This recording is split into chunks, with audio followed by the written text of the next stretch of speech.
position at 5,000. Send sit rep. Before I copy your location, you're cleared overhead at current block altitude. Stand by, if you could press aircraft check-in when able. Iron Cross 2-3, Spooky 4-4, copies all cleared overhead, pushing. Iron Cross 2-3, Spooky 4-4, have all three sensors, all three guns, 3 arcs, playtime, send sit rep. Iron Cross copies all. Copy abort is in the clear. Abort is in the clear. Be advised, you have one other air player, Raven 81. You have service for 1,000 at this time. Advise ready for situation update.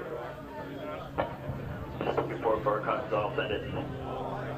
You have no surface to air threats at this time. Enemy are said to have small arms, possible RPGs. Friendly forces are a 12-man bow team, and the south side of the sound. Break. No friendly artillery. Clearance authority will be with me. Iron Cross 2-3. Our march registrations will be per call and fire. Not copy. Spooky 4-4, copies all, visual your position. That's good copy. If you get one sensor remaining on us, the other sensor on the beachhead, looking for a cherry ice call on the beachhead. Spooky 4-4, Wilkes, stand by. For today's gunship simulation, the 13-member AC-130U coordinates with the Joint Terminal Attack Controller to provide armed overwatch of a Special Operations Team's assault on a high-value target. When the ground party encounters resistance from enemy forces, the AC-130U responds decisively with lethal fire support utilizing its 25, 40, and 105mm weapon systems. The AC-130U Spooky gunship is a heavily armed aircraft that has side-firing weapons integrated with sophisticated sensor navigation and fire control systems to provide accurate firepower during extended loiter periods at night and in adverse weather. These systems give the gunship crew the capability to acquire and identify targets day or night, coordinate with ground forces and command and control agencies, and deliver accurate firepower in support of both conventional and soft missions. The gunship's primary missions are close air support and interdiction. The gunship is particularly well suited for the CAS mission and has a unique capability to deliver ordnance in extremely close proximity to friendly forces in troops in contact situations. Gunships can also perform interdiction and armed reconnaissance missions, particularly where limited collateral damage is required. The gunships can be employed in low to medium threat environments. Now, please turn your attention to the beach to the right of the dock. You will see the assault element coming in on 2 boats. Over the speakers, you can hear their calls as well as the gunship. Once we start shooting that way, it's like it's gonna be all still. Alright, Cross 2-3, Spooky 4-4, beachhead is ice. Spooky 4-4, I copy. Beachhead is ice at this time. Commanders and No, but I felt it on myself. Like nothing got on the lens. Armed overwatch with a possible enemy control of the tree line to the east of our position. Break. You can maintain sensors along our route of travel. Let us know if we have any enemy positions. Spooky 4-4, copies all, Wilco. We have scanned the tree line for contact movement unimpeded. How copy? Iron Cross copies all.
Spooky 4-4, Iron Cross.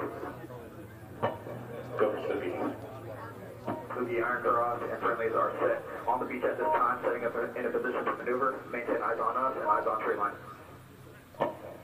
Spooky 4-4, Wilco.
as follows. Line 1, 6 Echo uniform, 2, 6408. Line 2, this frequency, call sign, Iron Cross. Line 3, 1, urgent surgical, break. 4, ventilator, blood products, 1 liter. Correction, 1 liter, break. Area currently being engaged by Spooky. Line 7, red smoke, break. Line 8, U.S. military. Line 9, black clearing south of the sound side in. Hazard includes multiple trees in the area. Ironcross Spooky copies all. Line 1, Echo Romeo 28786408. Line 2, 228.3, Ironcross. Line 3, 1, urgent surgical. Line 4, ventilator blood products, break. Line 5, 1 liter. Line 6, enemy troops in the area currently being engaged. Line 7, red smoke. Line 8, U.S. military. Line 9, flag clearing south of the south side in. Hazards including multiple trees. 4-4, that's a good copy. Pass the Raven. 444 will go Raven. How copy last?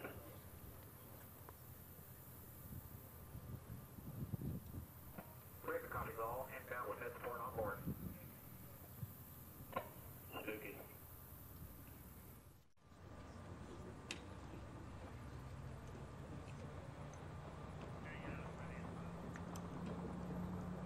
Spooky 4-4, Iron Cross. Go for Spooky. Be advised, it appears we have good effects on the enemy. We are no longer in contact at this time. Can you assess BDA? Spooky 44 will go stand by.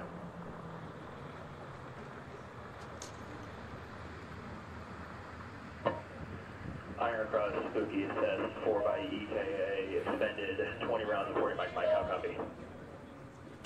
Iron Cross copies all.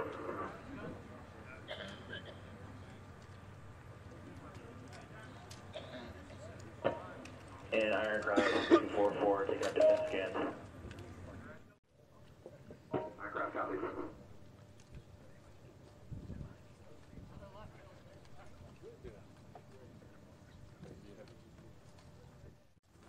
As you can see, one of our ground element troops has taken a casualty, and they're preparing them for the SOCMs to pick them up. At this point, we are going to simulate the CB-22 with a Razor vehicle. Racing inbound as the gunship and assault team are dealing with the threat. Usually, a PJ has done the battlefield first aid and is able to use a device called a SCEDCO to transport the patient without taking multiple hands out of the fight. Here we are simulating the CB-22 casual evacuation, or CASEVAC, where they would fly to the team and receive the patient. Once the patient is on board the aircraft, the assault team will continue their mission as required. But the Special Operations Forces medical element, or SOC team, will be dedicated to patient care.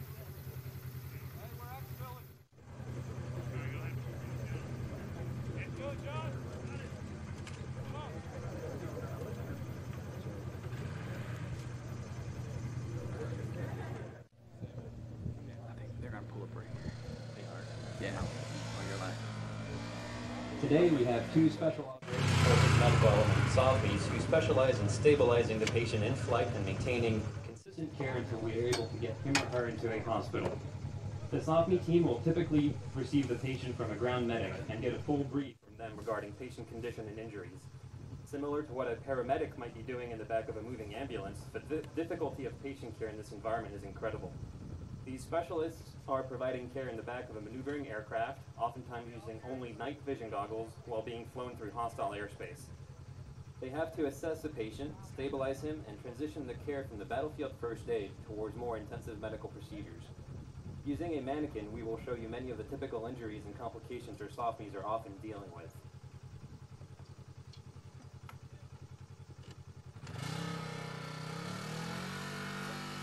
Here we see our two SOFMEs exposing the patient as much as possible in order to assess where the injuries are. The most life-threatening injury that this patient has is the loss of two lower extremities.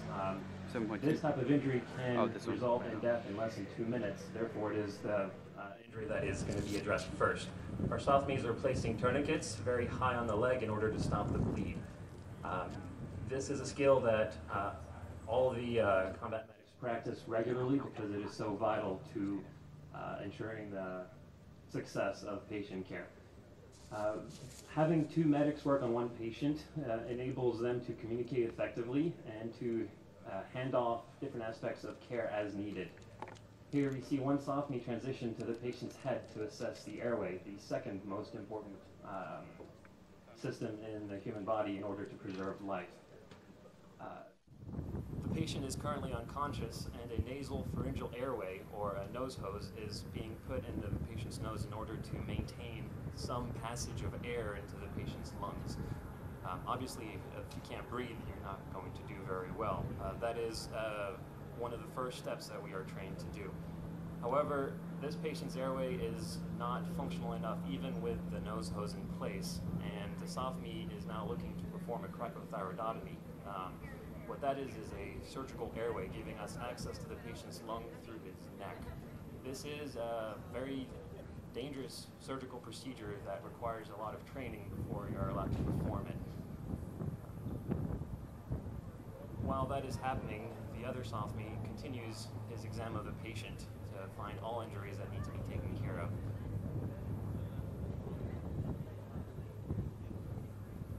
Here we can see a SOFME assessing the patient's breathing by putting his hands on the chest wall and checking for rise and fall. Since this is happening inside of a moving aircraft and there is a lot of ambient noise and shaking, it would be otherwise impossible to notice if the patient is breathing. The SOFME has detected that this patient has a collapsed lung and is putting a needle into the patient's chest through two ribs in order to release the excess air and permit his lungs to inflate again. You will notice that during this whole process, both SOFMEs are still working. They are working in conjunction with one another. The surgical airway is underway and a hole has already been made into the front part of the neck, and a tube is being inserted so that air can flow more freely into the patient's lungs. This also allows the SOFMEs to use an external bag in order to help with the ventilation if the patient is not able to do so on their own. Going back down to the chest wall, it looks like there is a second collapsed lung that needs to be addressed, and a second needle decompression has been performed.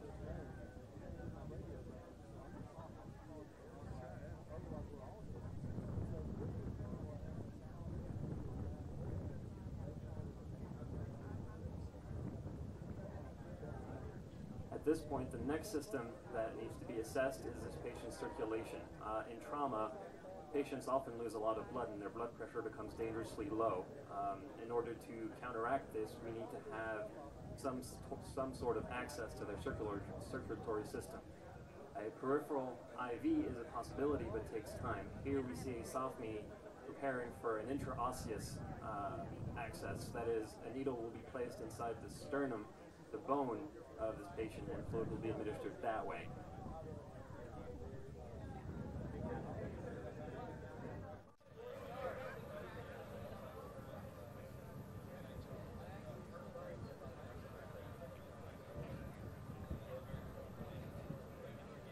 Here we can see a SOFME tying down the tube to ensure that it does not get dislodged.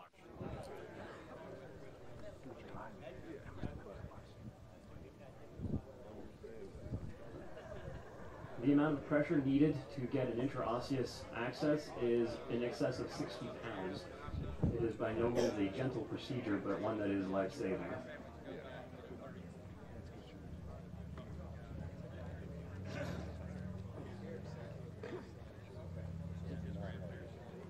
While the intraosseous access is being worked on, the other SOFME is getting things ready in order to facilitate giving antibiotics, giving blood products, giving blood if it is available.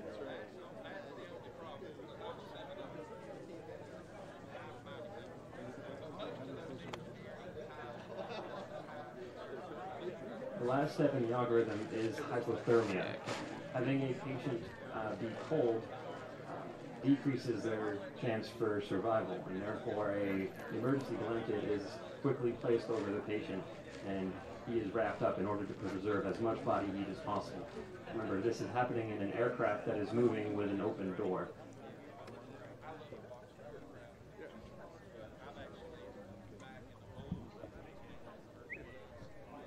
While all this is happening, the CD-22 will continue to the most appropriate hospital facility for surgery as available in the region. In some places, this is not immediately available, so the SOWs have to be prepared to maintain continuous care of the patient on a forward operating base for up to 72 hours. During this time, they have to stabilize a critically wounded patient until an MC-130, for example, is able to arrive and evacuate them.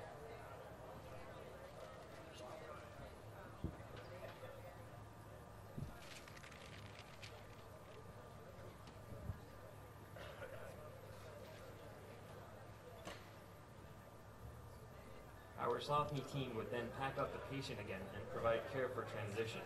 Once they arrive at a trauma hospital, they would report on the status of the patient, injuries, treatment, and any medications given during the flight.